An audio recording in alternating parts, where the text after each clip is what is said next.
जय श्री राधे कृष्णा दोस्तों, हर हर महादेव। आज मार्गशीर्ष यानी अघन मास की अमावस्या तिथि पर आप सुनिए अमावस्या की व्रत कथा।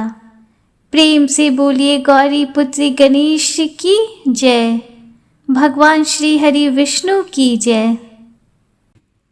किसी नगर में एक साहूकार के 7 बेटे और साथ ही बहुओं के साथ एक बेटी भी थी। साहूकार के घर रोज एक जोगी आता था जिसे साहूकार की बहुएं भिक्षा देती थीं। उस जोगी को जब साहूकार की बेटी भिक्षा देने जाती तो वह उससे भिक्षा नहीं लेता था और कहता कि तेरे भाग में सुहाग की जगह दुहाग यानी दुख लिखा है। लड़की को उस जोगी की यह बात बहुत बुरी लगती। एक दिन वह अपनी माँ से रोते रोते जोगी की बातें बताती है।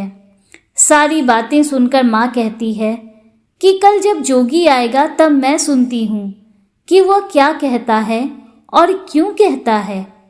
अगले दिन जोगी फिर आता है तो साहूकारनी छिपकर बैठ जाती है और लड़की को भिक्षा देने भेजती है। जोगी उससे भिक्षा नहीं लेता और फिर वही बात दोहराता है कि तेरे भाग में सुहाग की बजाय दुहाग लिखा है।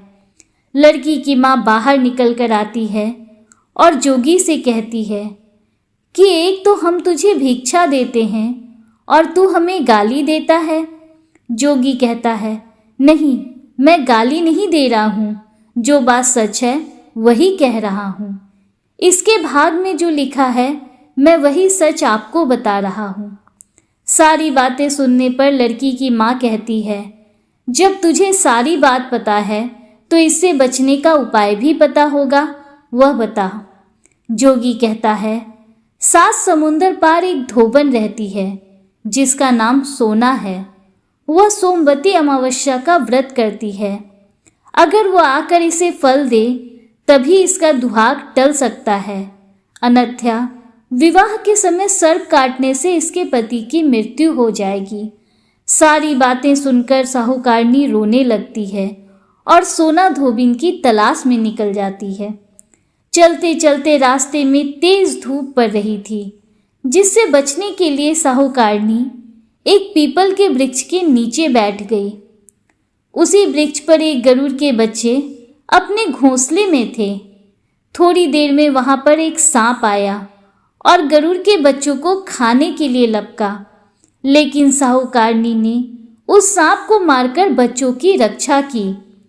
कुछ देर बाद जब गरुड़नी वापस आई और सब जगह खून देखकर साहूकारनी को चोंच से मारने लगी, तब साहूकारनी बोली, एक तो मैंने तेरे बच्चों को सांप से बचाया और तू मुझे ही मार रही है।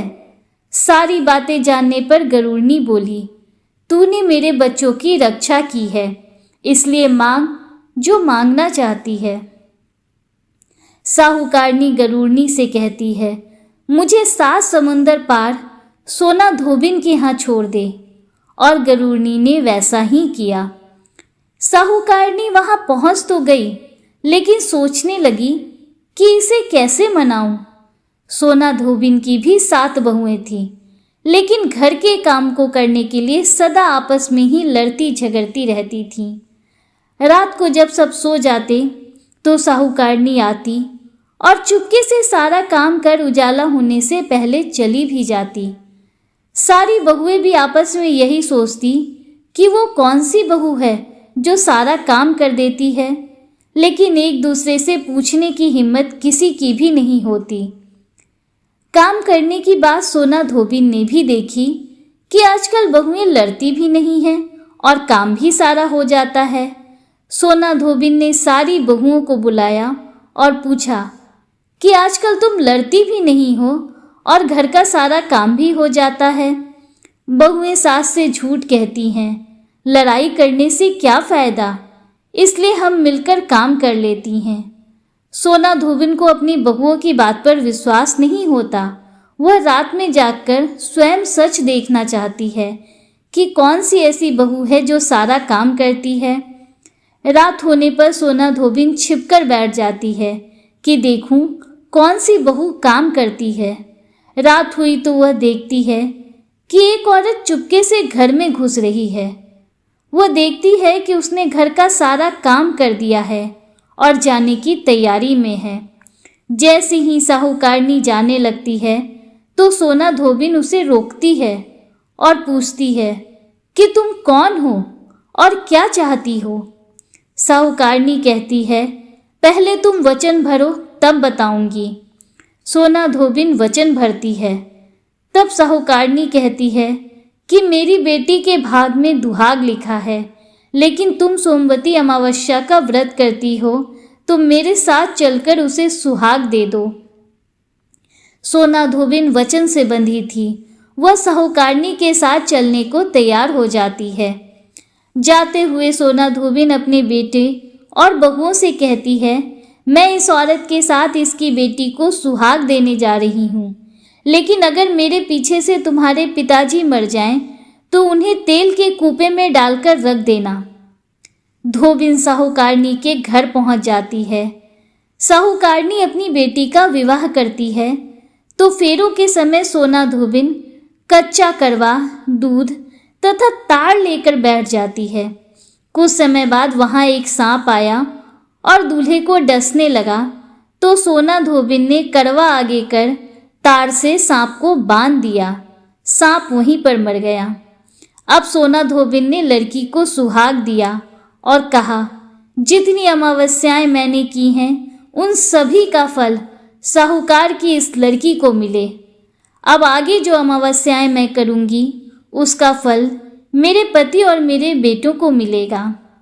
सभी लोग सोमवती अमावस्या की जय जयकार करने लगे। सोना धोबिन अपने घर वापस जाने को तैयार हुई तो साहूकारनी ने कहा, तुमने मेरे जमाई को जीवन दान दिया है, इसलिए तुम जो चाहो मांग लो।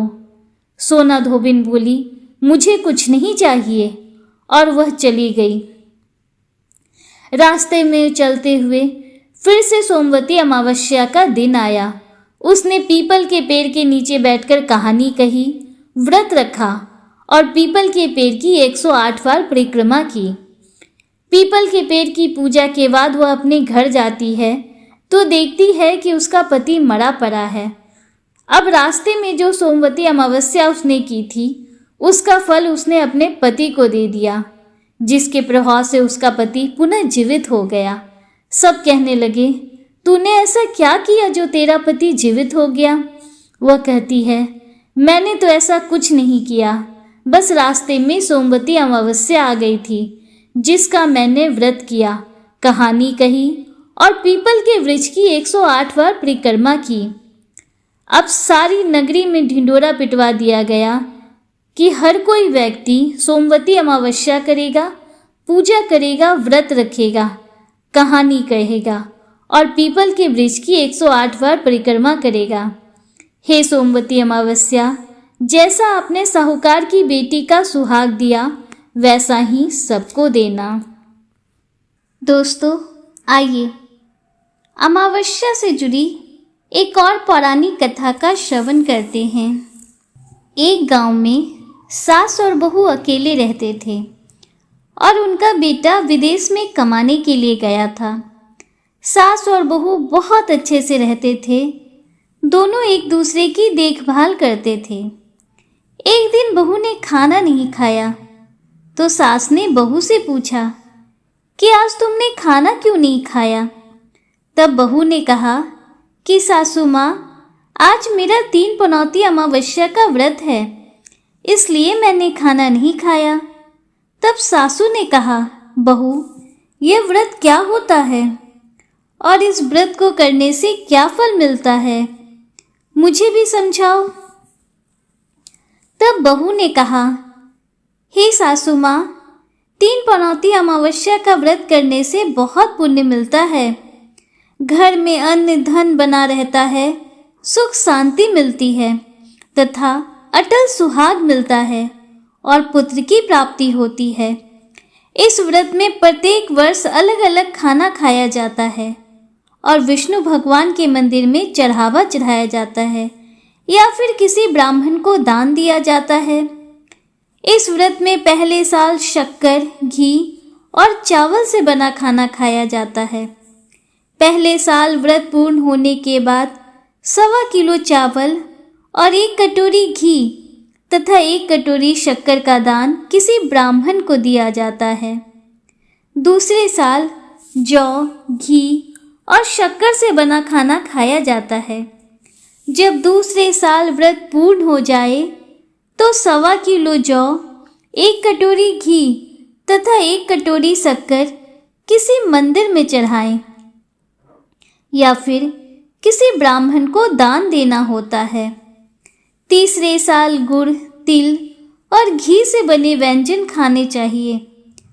जब तीसरा साल व्रत पूर्ण हो जाए तो आधा किलो तिल, गुड़ तथा 1 कटोरी घी किसी मंदिर में चढ़ाया जाता है या फिर किसी ब्राह्मण को दान दिया जाता है।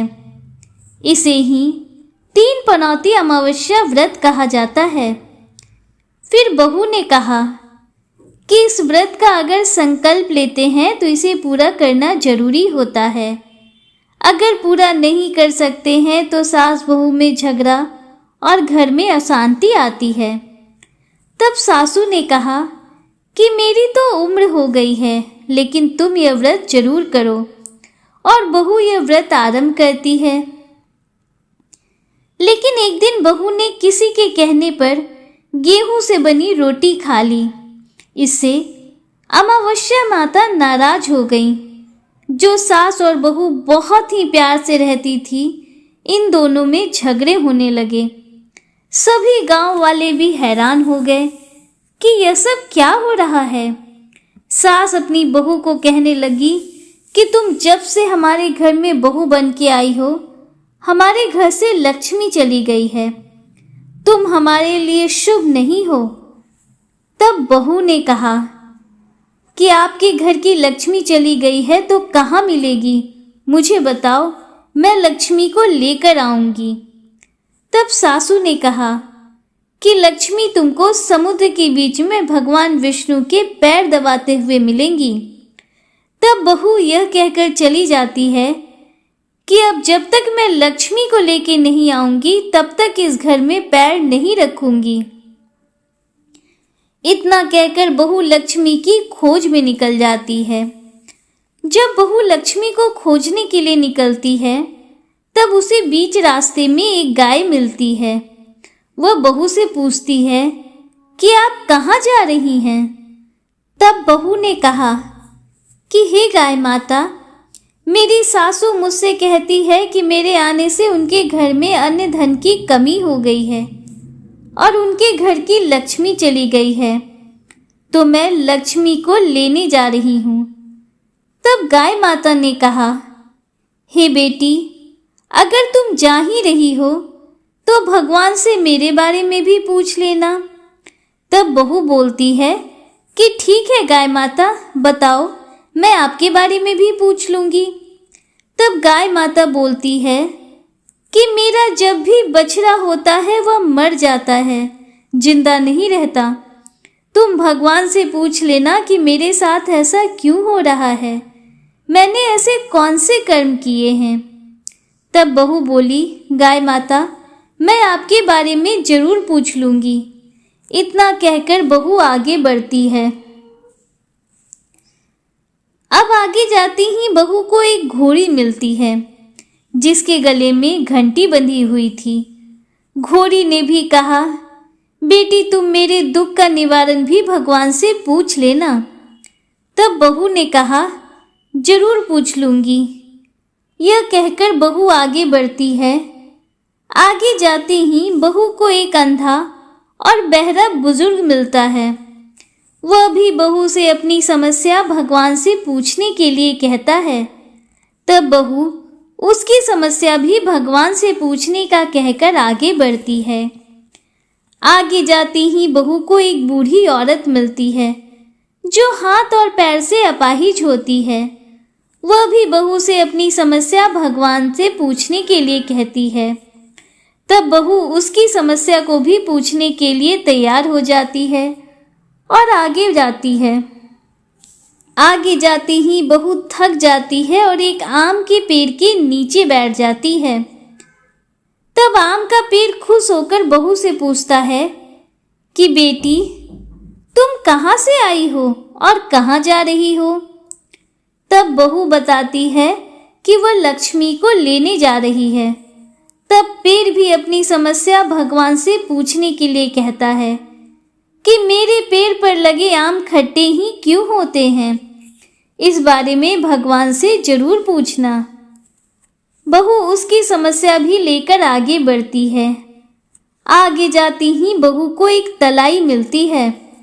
वह भी बहू को बताती है कि तुम भगवान से पूछना कि मेरे तलाई का पानी इतना मैला क्यों है, कोई भी इसे नहीं पीता। तब बहू कहती है जरूर पूछ लूंगी। इतना कहकर वह आगे बढ़ती है। बहुत दिन जंगल में चलते चलते बहुत थक जाती है। उसे भूख भी लगी होती है, लेकिन खाने को नहीं मिलने से वह थक जाती है और जंगल में बेहोश हो जाती है। उसी समय भगवान विष्णु और माता लक्ष्मी वहां विचरण करते हुए आते हैं। तब माता लक्ष्मी विष्णु जी से कहती है, हे नाथ, यह आपकी बहुत बड़ी भक्त है, आप इसके दुखों का निवारण कीजिए। तब भगवान विष्णु कहते हैं कि इस संसार में बहुत से जीव दुखी हैं, सभी अपने अपने कर्मों का फल भोग रहे हैं, किस किस के दुख का निवारण मैं करूं? इस पर माता लक्ष्मी ने विष्णु भगवान से विनती की और कहा कि वह भूखी प्यासी है, इसे यहाँ अगर ऐसे ही छोड़ दिया तो जंगली जानवर इसे अपना शिकार बना लेंगे। माता लक्ष्मी की बात सुनकर भगवान विष्णु एक साधु का वेश धारण करते हैं, बहू के पास जाते हैं और उसे होश में लाते हैं। बहू के होश में आते ही साधु वेश में भगवान उनसे पूछते हैं कि वह यहाँ क्यों आई है और कहाँ जा रही है। तब बहू पूरी बात बताती है। उसकी बात सुनकर भगवान विष्णु और माता लक्ष्मी वहां प्रकट होते हैं। उनके साथ अमावस्या माता भी प्रकट होती हैं। बहू उनके चरणों में गिरकर वंदन करती है। अमावस्या माता बहू को कहती हैं, बेटी, तूने मेरे व्रत को खंडित किया है, इसी की सजा मिली है तुम्हें, लेकिन अब मैं तुम्हें माफ करती हूँ। तुम घर जाओ, तुम्हारा घर अन्न धन से संपन्न होगा, तुम्हारा घर सुंदर महल में बदल जाएगा और तुम्हारी सभी मनोकामना भी पूर्ण होंगी। यह सब होने के पश्चात बहू रास्ते में जो भी मिला उन सभी के दुखों का निवारण करने के लिए प्रभु से विनती करती है। तब भगवान विष्णु कहते हैं कि गाय ने कभी अपना दूध किसी को नहीं पिलाया, इस वजह से उसके बछड़े जिंदा नहीं रहते हैं। तुम उसका दूध पी लेना, जिससे उसके बछड़े जिंदा रहने लगेंगे। घोड़ी पिछले जन्म में आटा पीसने वाली महिला थी।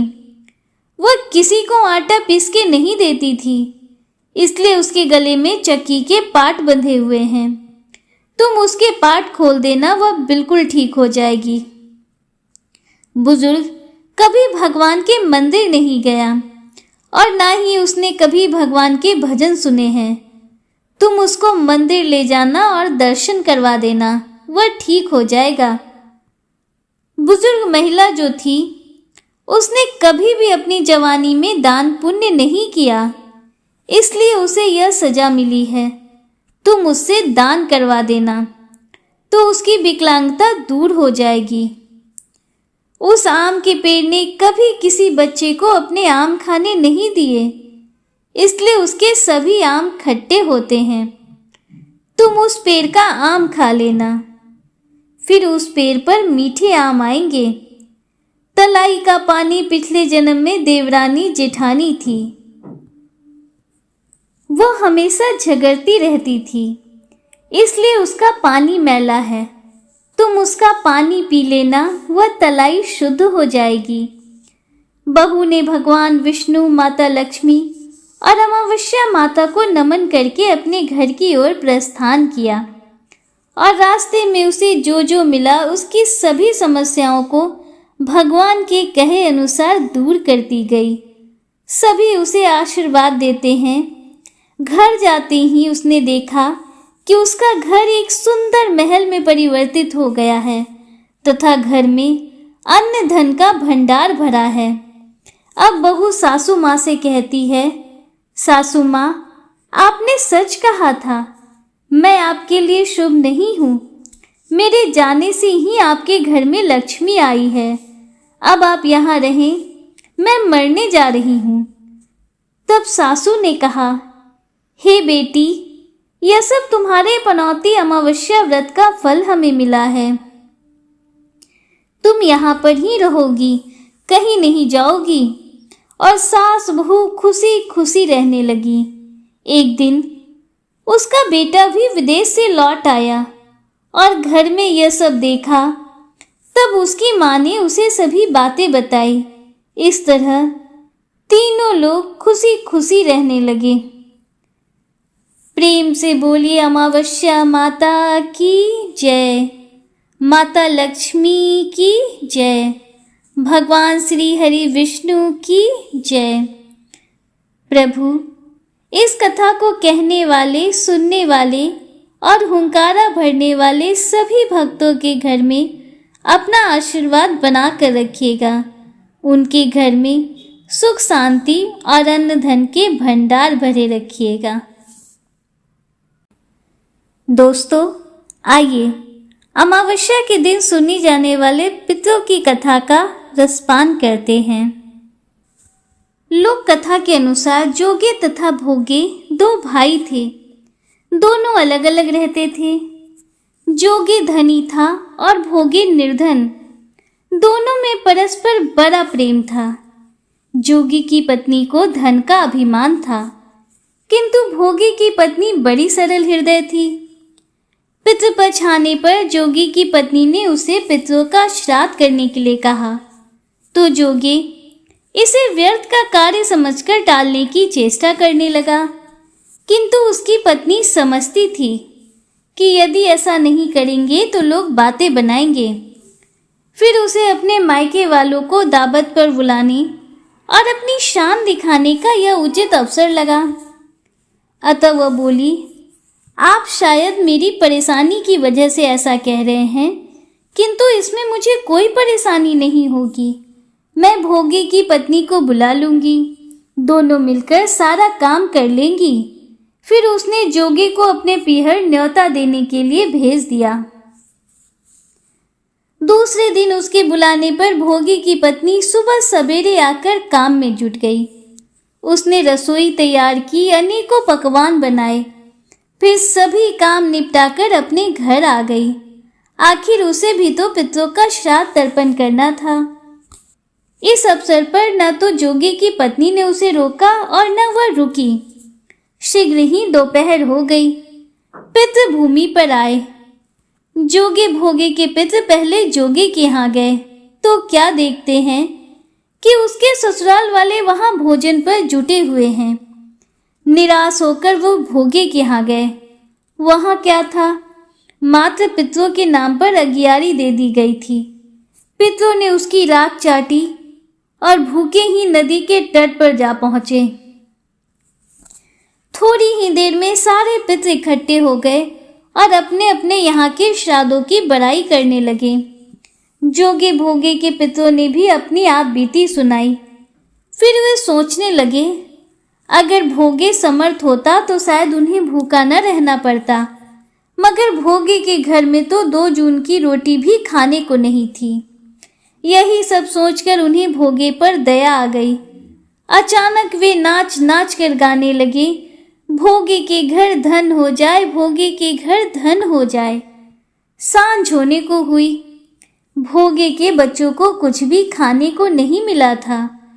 उन्होंने माँ से कहा, माँ, भूख लगी है।